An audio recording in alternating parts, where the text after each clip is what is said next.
Dear students, इस word problem के अंदर हमें एक राइट एंगल ट्राइंगल दी गई है और उसका हमें बेस दिया गया है और उसके एल्टीट्यूड के बारे में पूछा गया है कि वो बताएं। साथ ही हमें उस ट्राइंगल का एरिया जो है वो भी दे दिया गया है।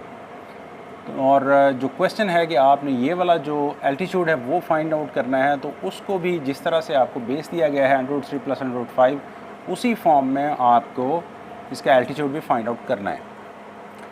तो इसका सोल्यूशन करने के लिए हम ये वाला फार्मूला यूज़ करेंगे। We know that area of the triangle is equal to half into base into altitude. तो इसको यूज़ करते हुए हम पहले एरिया ऑफ द ट्राइंगल लिखेंगे। एरिया ऑफ द ट्राइंगल हमें क्या दिया हुआ है, 1 + √15। ये एरिया ऑफ द ट्राइंगल है is equal to 1/2 into base already हमारे पास गिवन है, तो √3 + √5 हम लिख देंगे। और इसी तरह से एल्टीट्यूड जो है वो हमारे पास AB है, तो यही AB जो है ये पूछा गया है, इसी को हमने मालूम करना है। तो अब ये 2 जो है इधर डिवाइड हो रहा है, इधर आके मल्टीप्लाई हो जाएगा। 2 × 1 + √15 डिवाइडेड बाय, और ये वाली रकम जो इधर AB के साथ मल्टीप्लाई हो रही है इधर आगे डिवाइड हो जाएगी, √3 + √5 इज इक्वल टू AB। अब हमें इसको रैशनलाइज़ करना है और आंसर निकालना है।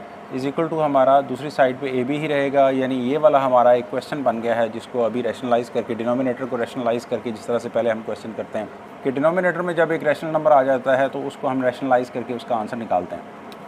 इसी तरह से इसको रैशनलाइज़ करने के लिए ये साइड AB चलती रहेगी, ये अब मिटा देते हैं। अब इसी को लेके आगे चलते हैं, तो हम इसको मल्टीप्लाई कर देंगे इसके कंजुगेट के साथ, ऊपर भी और नीचे भी, √3 - √5 डिवाइडेड बाई √3 - √5।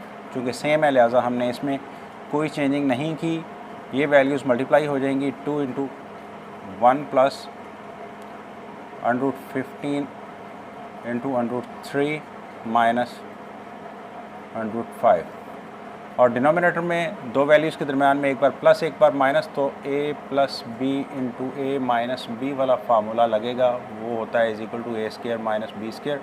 तो यहाँ पे भी √3 का स्क्वायर - √5 का स्क्वायर, और ये इज इक्वल टू क्या होगा, 2 × 1 जब मल्टीप्लाई होगा उस वैल्यू के साथ तो वो वही रहेगी, √3 - √5।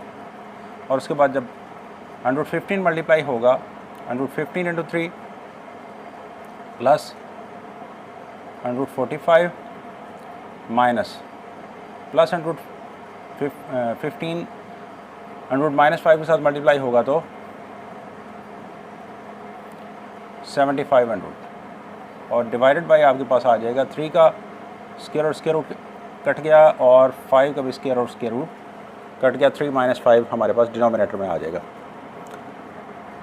अब ऊपर हमारे पास न्यूमरेटर में 2 × √3 - √5 प्लस, अब 45 को हम लिख सकते हैं 9 मल्टीप्लाई, इनका जो स्क्वायर रूट है वो आता है 3, तो 3 × √5। इसी तरह से ये हमारे पास आ जाएगा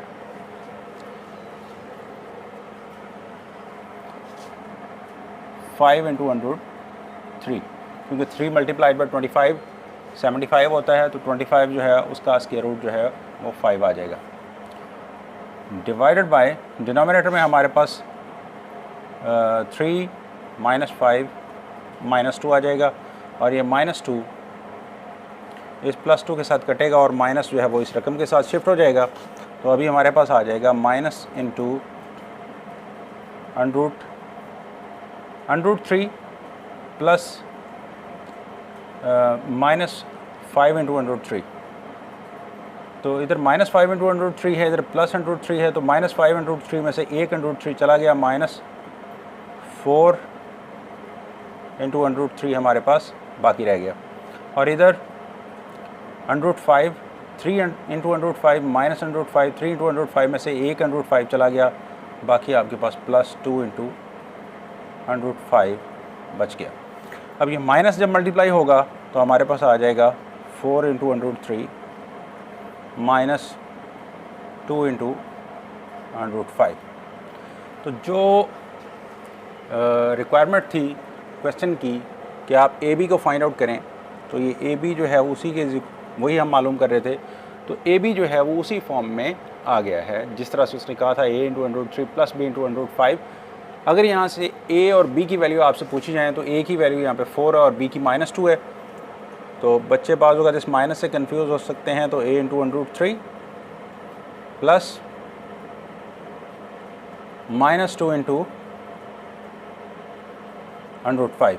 तो इस तरह से a की वैल्यू जो है वो 4 है और b की वैल्यू -2 है। जब हम कंपेयर करेंगे इसके साथ, तो जिस तरह से हमें इसको मालूम करने का कहा गया था वो हमने मालूम कर दिया है।